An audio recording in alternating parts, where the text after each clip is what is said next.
The Cardinals get their swagger back in their first home game of the year, dropping 70 points on Bethel and have a record-setting day on defense. There's only one place you can catch all the game's action, right here on the Red Zone.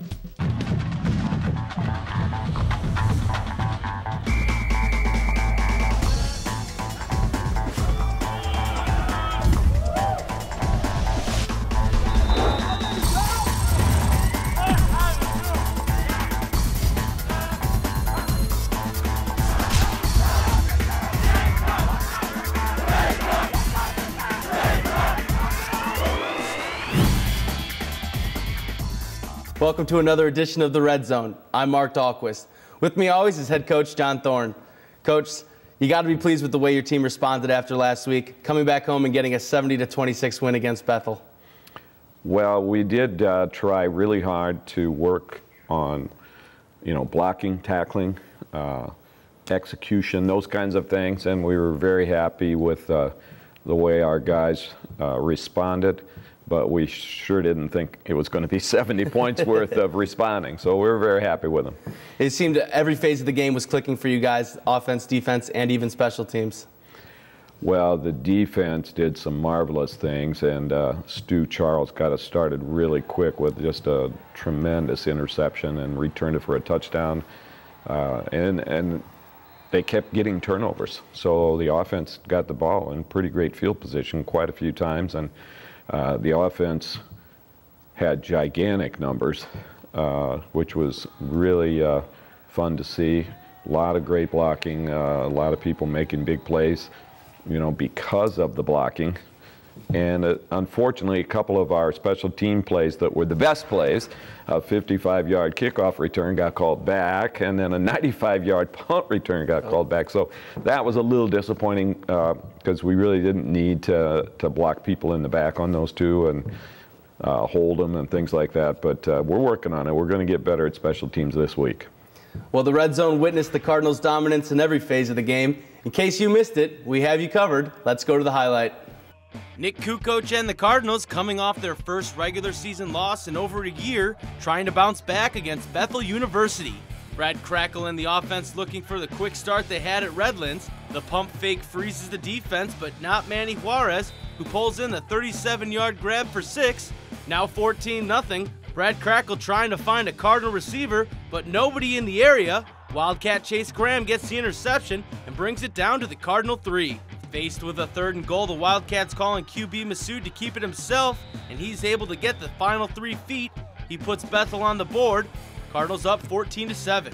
Crackle this time looking to pitch it to Nick Kukoc, who loses the handle on the ball. Wildcats recover and convert the turnover into a field goal. Cardinals bounce back as Crackle finds Kyle Fedorowicz streaking down the seam. He goes 32 yards for the score. Cardinals up 21-10. The momentum back in North Central's favor after defensive lineman Peter Mann jumps in front of the screen pass attempt by Masood and returns it down to the Bethel 8. Who's a 6'7" tight end and has 2 touchdown catches this game? Kyle Fedorowicz says this guy.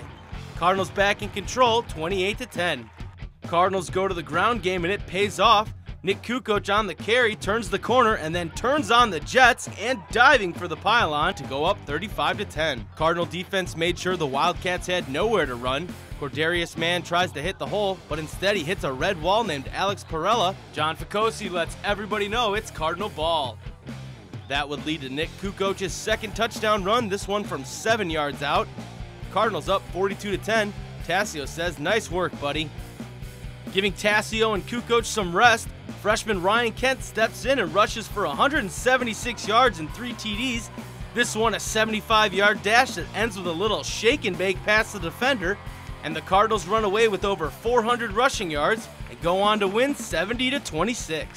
Coach, you mentioned last week that Bethel was a scholarship school and you guys would be seeing some bigger offensive and defensive linemen, but that really didn't seem to phase your guys on either side of the ball. When we went out on the field to warm up, and we looked down on the other end, I thought, oh boy, what did we get our guys into? Because they really were very, very athletic looking. They had great speed. They were gigantic people. And our guys just man, they really responded, and I was so pleased with the way they played, you know, against a scholarship school. And for it to be 70 points, though, was it really was a bit of a shock, but that's okay. We're happy that our guys didn't back down and they kept playing hard. Well, the defensive line seemed to really control the line of scrimmage, leading the way to 8 sacks for the Cardinals. That's the focus in this week's game-changing performance. Coach, you guys held starting quarterback Will Massoud to only 17 yards passing, and he threw 2 interceptions as well. What's that say about the pressure he was feeling all day? Well, their offensive line were huge, but not quite fast enough. And in college football, it's all about speed, and our guys were really, really moving. And so he was under pressure the whole time. And the defensive secondary and linebackers, just huge improvement over what had happened the week before. And we were covering routes just long enough to give our D-line just that little extra time they need, and it turned into quite a day for the guys on quarterback sacks, didn't it? Yeah, talk about that defensive line play. Peter Bulander, 3 sacks, earning him CCIW Team of the Week honors. Yeah, that was great. I think that tied a record or something. Yeah, you guys got 8 sacks for the game, and that ties a school record for a game. Right. No, all of them were, you know, and not one. You never get a sack because one guy made a great play. You need, the whole defense has got to work. You know, you've got to defend the pass. Your buddies have got to soak up some blockers, and then you got to beat the guy that's trying to block you. So it was really fun to watch them. That's the way they played last year, game after game after game, and we really, it was great to see them come right back this year and do the same thing. You mentioned Stu Charles. He got the pick 6 in the first quarter. But a defensive lineman getting an interception, not something you see every day, huh? Yeah, we laughed so hard. It was so much fun to watch Peter Mann.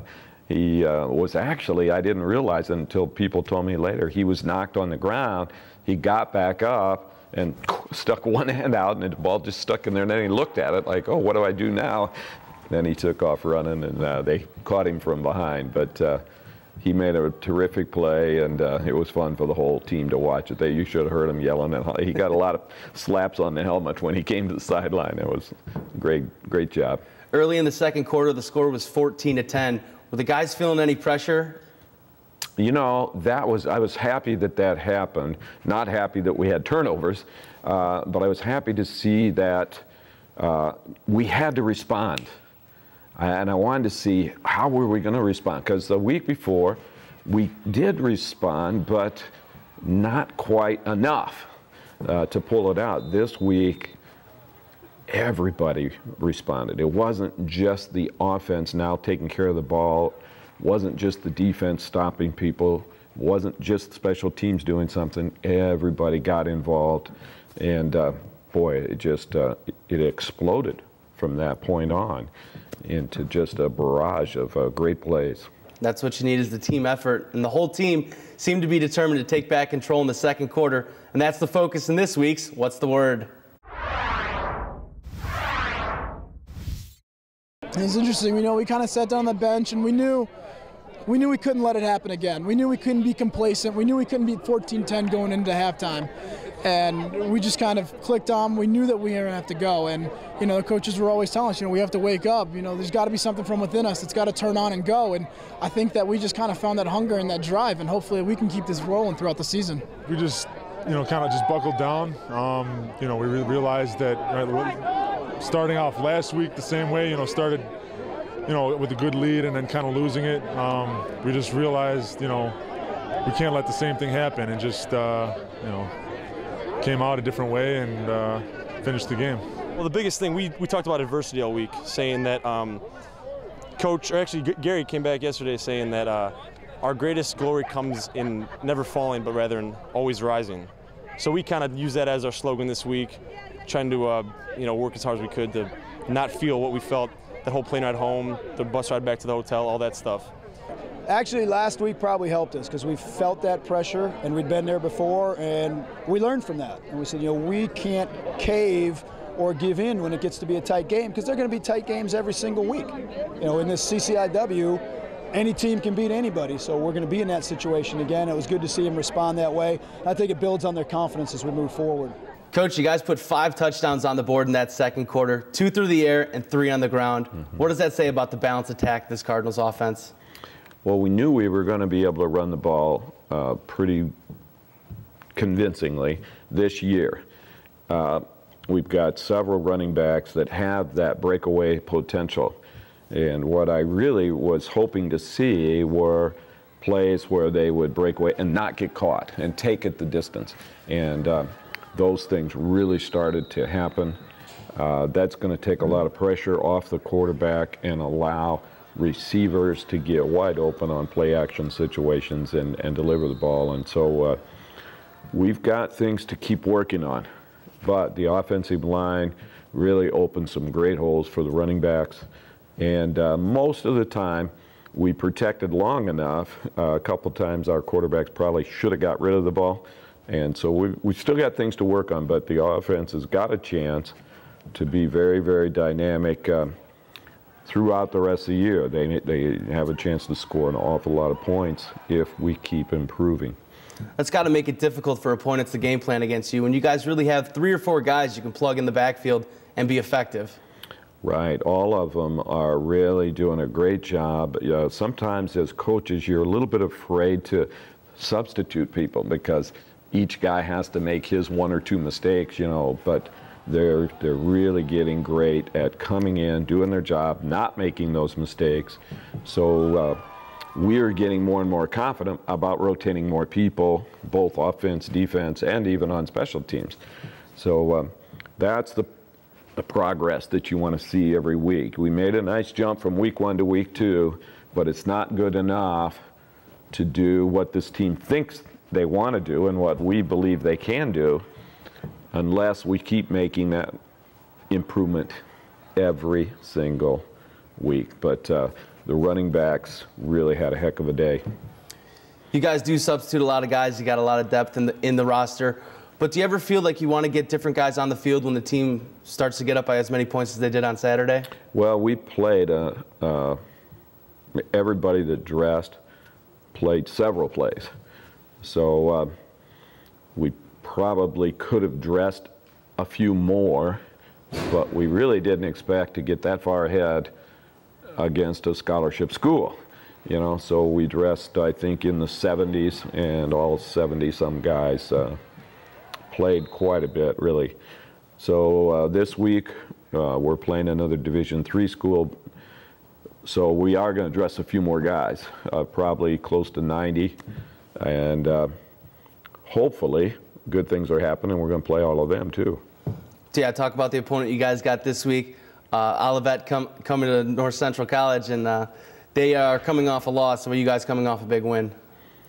They are, and you don't want to focus too much on who you're playing as much as you want to focus on, are we getting better?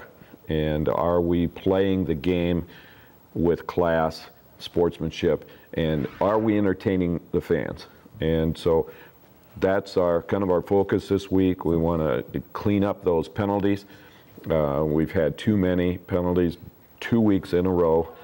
We've got to start eliminating those. Fans don't come to watch yellow flags fly around. They come to watch, 50-yard kickoff returns and 95-yard punt returns, and the offense and defense making plays. And so our job is we want to really entertain the crowd by executing, making football plays that they have fun watching. Well, I know the crowd's going to look forward to it. Stick around, because after the break, Coach and I will be joined by one of the main contributors on offense and the man in the middle of the defense.